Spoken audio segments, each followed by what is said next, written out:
Earlier this week, President Trump met with leaders of the restaurant industry at the White House to discuss the impact of the COVID-19 pandemic.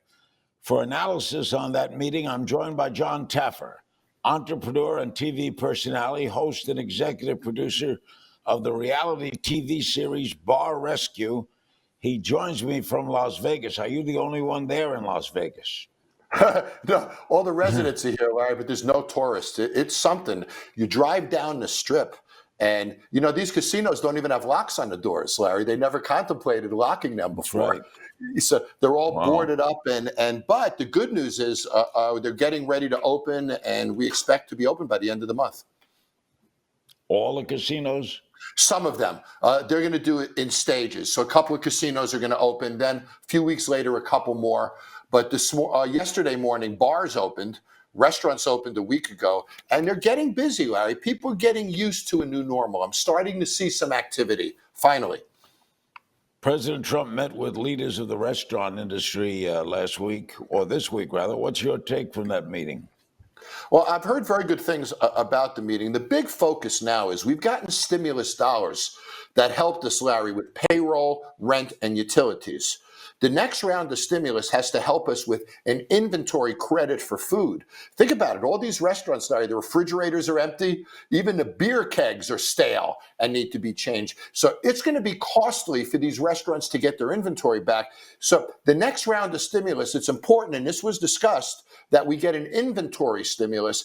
The restaurants buying that inventory supports the farmers, the manufacturers, the distributors. The whole supply line is reinforced as more restaurants fill their refrigerators. So that's the next level of stimulus that needs to happen. How did the president react to their needs? Well, the president, being a hospitality guy himself, look, he's owned casinos, he's owned restaurants. So I think he has a firsthand knowledge of the pain. He even had a casino company go bankrupt on him, if you remember, many years ago. Yeah. So yeah, I think he's keen on the pain. I think the president is extremely receptive.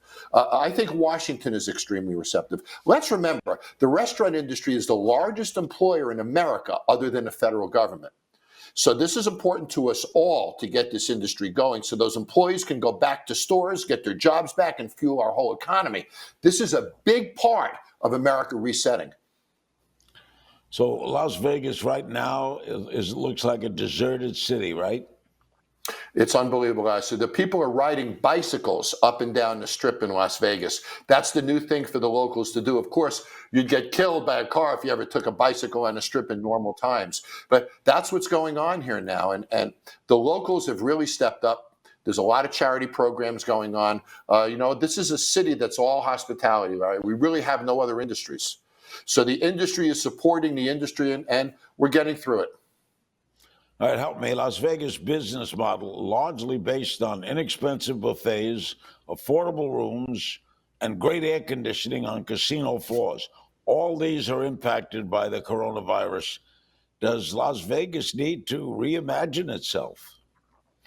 It does, Larry. And for example, the Venetian, MGM, and Wynn have all issued some of the new policies that they're implementing. The Venetian, for example, has over 800 policy changes, all due to COVID-19. So there are policy changes with regard to the way employees dress, the way they behave, the way they sanitize. Virtually every process has been evaluated and changed. But Larry, Las Vegas, we're good at this.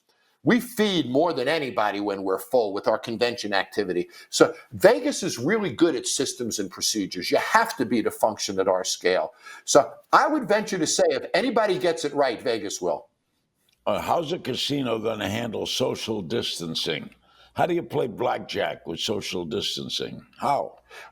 Well, some of the card games might not, some of the table games might not be happening, but we're going to see things like foot pedals on slot machines, Larry. So you play a slot machine with your foot rather than touching the machine. We're going to see digital playing on your phone where you sit down and you interact with your phone rather than touching cards or dealing with a dealer. We're going to see a number of these changes. The games that are threatened most are some of the table games. Yeah, I would imagine. Bars and restaurants, are they going to do okay? Oh, it's difficult, Larry. We've been cut by 50%. And what's interesting is they bunched bars and restaurants together, Larry, which is really unreasonable. So they say that the restaurant can open at 50% capacity, but yet nobody can walk up to the bar, nobody can sit at the bar, nobody can stand.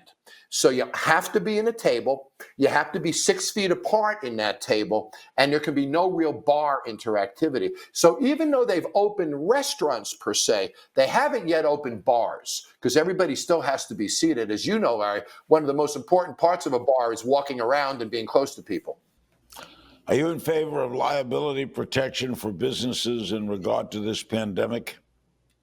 Yes, to a reasonable level. I think that where neglect occurs has to be defined. But yes, I think we need latitude with regard to liability now because so much of this is not controlled by the operator. But there still needs to be a point, Larry, where it's negligent and then the liability kicks in. I would expect the restaurant to implement certain standard policies and procedures that don't make it negligent, and then all liability should be gone after that. But negligence is still negligence. Now, one of your hotels already closed, right? There's one in Laughlin that's already closed. Another one called the Palms has announced that they're closed indefinitely, but they haven't said they're closed permanently.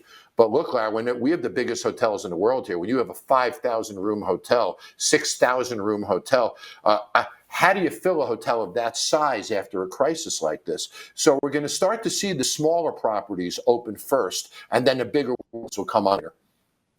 So we can safely say in the near future, Las Vegas will never be the same. Never be the same. But I also think Las Vegas is going to be a leader in this, Larry. I think we're going to set the standards. We're going to show how masses of people can come together and we can control it right. So in as much as this is a difficult time for Las Vegas, it's also a great time for a spotlight on Las Vegas too.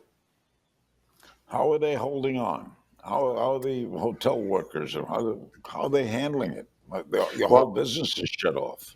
It is, Larry. And, the stimulus has helped, I must say. The stimulus has helped many employees. The new unemployment levels have really helped a lot of employees. They're making almost the same money they made when they were working. But a lot of the casinos, even though they've laid people off, they've kept benefits in place. So almost all of our employees have retained their medical benefits for now, and that, along with their unemployment coverage, we're getting through. And I'm very proud of the city of Las Vegas. There's been a lot of support, but nobody is falling through the cracks yet. Do you expect some to fall?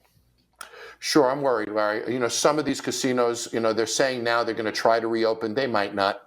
There's a lot of restaurants now that are saying they might, but they might not. What worries me is there's two things here, Larry. There's sustaining ourselves during the pandemic, and then there's positioning ourselves to be successful after the pandemic. I'm so worried everybody's spending so much money sustaining during this period of time that we won't have the money to reopen properly when this ends. So that's what I worry. People's intentions are to reopen, but can they sustain it long enough to reopen? That's the issue. Can we say that practically of all the cities in America, Las Vegas has been hit the hardest per capita? I believe that's the case, because such a large percentage of our population is, in fact, in a hospitality business. Here in Las Vegas, we don't have farming and agriculture. We don't produce cars. We don't produce appliances. Our industry is hospitality. So, yeah, Larry, we've been devastated. How about city and state taxes on hotel rooms and liquor and cabs? Are they going to go up? Well, I hope not. I think that Las Vegas needs to put forth a value proposition to be successful now going forward. And I've looked at the comeback in an interesting way that I think you'll like, Larry. I believe a third of the population is going to come out pretty quickly. Those are the younger people. They feel infallible. The second third of the population is going to watch what happens for a few weeks. They want to make sure that there's no surges in infections. They want to see how restaurants and retailers operate. And then in a few weeks, that second third comes out. The third third, I call the certain third. They're older people with pre-existing conditions. They're not going to go out until they're certain they're safe and that there's a vaccine. Unfortunately, that last third, the certain third, is the affluent third. They have more disposable income. They're the ones that buy $1,000 hotel rooms. So when we're losing that affluent end of the hospitality audience, I think we all have to look at value propositions now because we're targeting a younger, a less affluent audience to start. Are there conventions booked for the fall? There are still conventions booked for the fall. I believe there's some still booked in August that have not yet been canceled. And it becomes a real problem, Larry. The Las Vegas Convention Center is booked years ahead of time, and there's not a lot of availability. So getting dates next year for rescheduled events, it's not so easy. So there's a lot of work to put it all back together again. John, Chuck E. Cheese and Applebee's are rebranding themselves on food delivery apps under different restaurant names. What are your thoughts? I think that's smart. You know, Larry, years ago or before the pandemic, delivery was like a sideline for us. It didn't matter that much to us. We did it because, you know, it was revenue. We did it because we sort of had to. It was good for our brands. Today, delivery is 70, 80% of our revenue, if not 100% of our revenue. It's really important. It's the core of our business now. So all efforts to brand delivery, create apps, get easy delivery onto people's phones, get involved in us doing more delivery, expanding our prices in delivery, all of this is critically important. So yeah, all of those investments are going to happen. I think you're going to see huge investments in delivery by all restaurant brands. John Taffer, thanks for your time today. Always great talking with you. Good to see you too, Larry. Be well and be safe.